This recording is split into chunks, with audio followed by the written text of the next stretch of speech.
between the airplanes. That means that's a very important thing to an airline. Same is important. But yeah, you can't beat the triple. There's no way. John Cashman did too good a job on that. I remember John Cashman. Yeah. Oh, by the way, before I forget, Dan was talking about the HUD.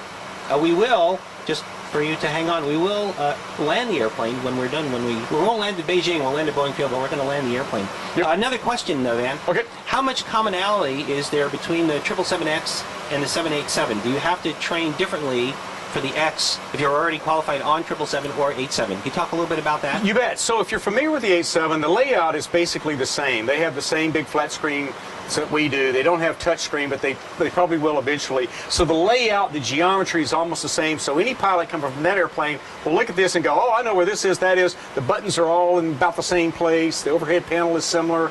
So yeah, there's very little training needed. I mean, basically, you're just going in and just trying to figure out how to program things. The flying characteristics are the same. The geometry of this area is almost identical to the 87. So, yeah, if you're jumping from one car to the next car, the inside of the car looks the same and it handles the same, as an analogy. All right. All right. Hey, that's really great. Other features about the flight deck, maybe the lighting, though we have our camera lighting here. You want to talk a little bit about that? Well, you can't see it in here, but this airplane's been upgraded with LED lighting, and that really helps lower the temperature of some of these switches, and the LED lights last for thousands of hours, so it's less maintenance for the airline, but every single light in the overhead panel and in the airplane will essentially be LED going forward into the future. You know, I was remiss, man. You want to tell us a little bit about your history with the Boeing company? I think people really want to know. Oh, well, yeah. So I've been with Boeing about 22 years. I started out as an engineer and worked my way through as a pilot. I was flying years before I came to Boeing, but I've been 22 years here.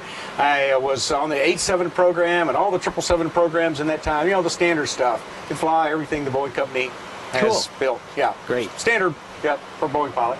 Do we have other questions from our friends out around the world? Oh my gosh, more countries. Uh-oh. Turkey, Italy, Germany, Madagascar, Indonesia, Morocco, Tanzania, and the United Arab Emirates. Okay. Also, we're awesome. We're making a turn here, Van. Yep. Okay.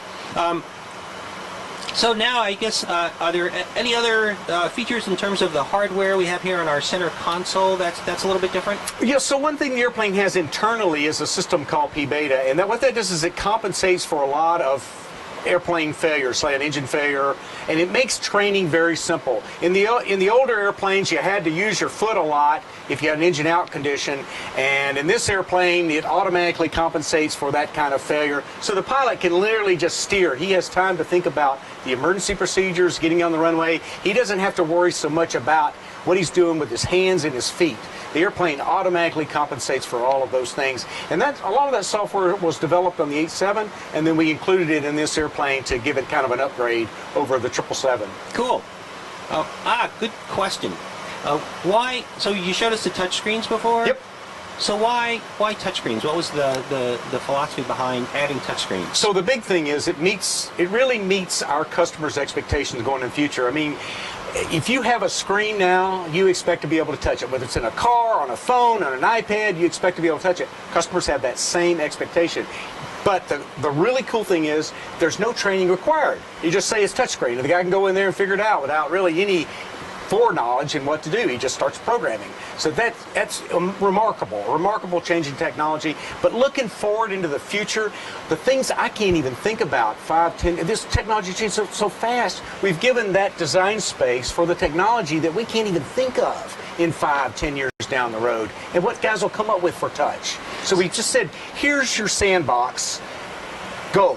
You know, when this airplane goes into service. So could you tell us, you tell us a little bit about how these touch screens were tested, because we do have sort of a company sandbox where we did this testing. We do. We beat these screens to death. One of the first things we did was we put these in a motion cab, and we put the airplane under turbulent conditions because we want to find out, hey, what happens if the guy accidentally touches something, or can he program under turbulent conditions? And so we would literally be beating ourselves to death doing tasks that the flight deck engineers wanted us to do. Yeah, and so the touch screen's getting beat, we're getting beat, and we're figuring out how to touch these things. And in there, these are conditions far worse than you normally have in service. But so we designed some features like the bezel, so you can kind of hang your fingers on something while you touch it. You can see, it's hard to see in the camera, but there's these little bezel features that you can kind of hang on to. Those came directly out of that kind of testing. What about multi-touch? Is that? Yep.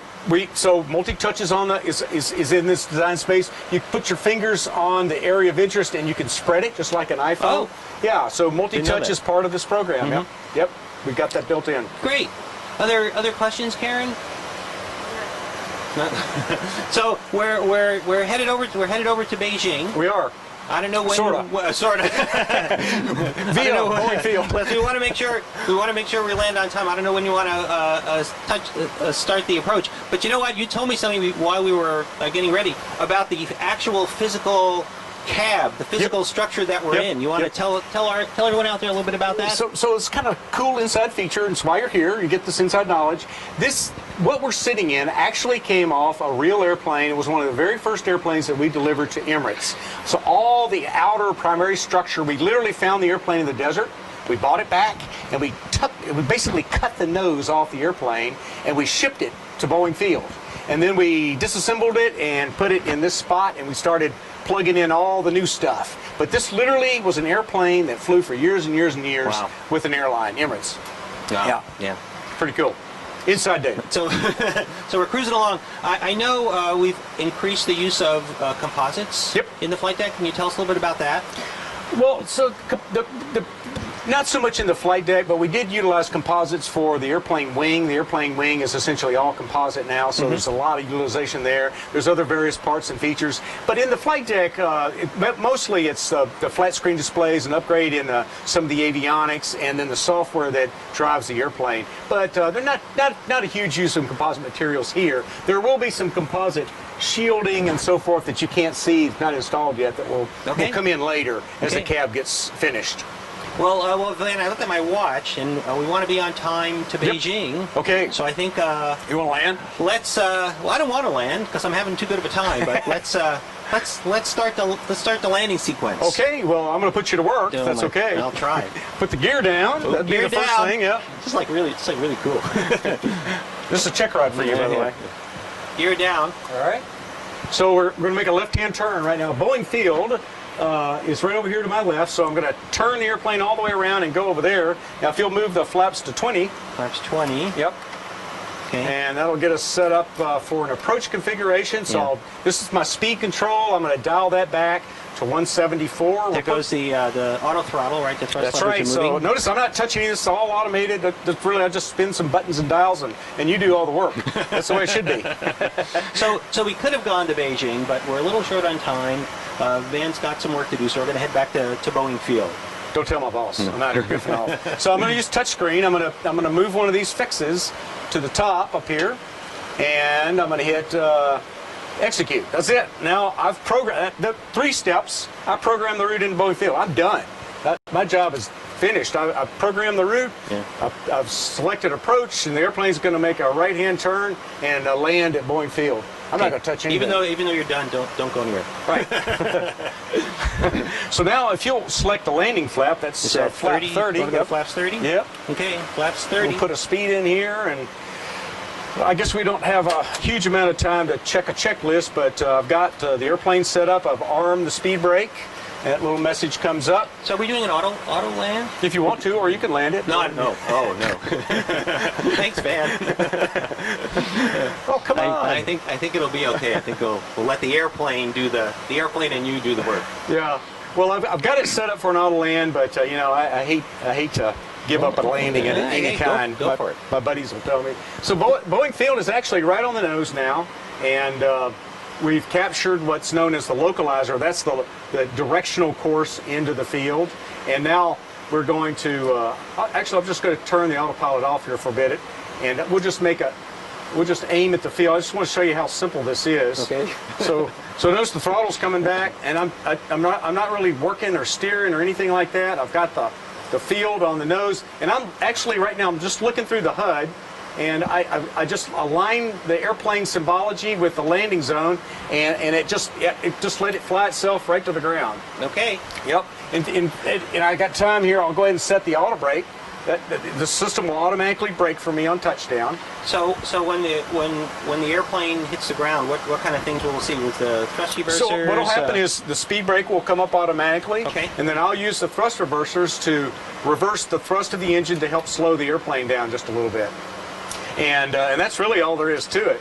But I've got the symbology I need right now lined up on the runway, and I can literally fly this airplane completely heads up without ever looking down. Wow. And if the little Cessna or some other traffic pulls in front of me, I'll see it and I can kind of move out of the way or make him move, whichever comes first. Yep, I can see the runway. Yep.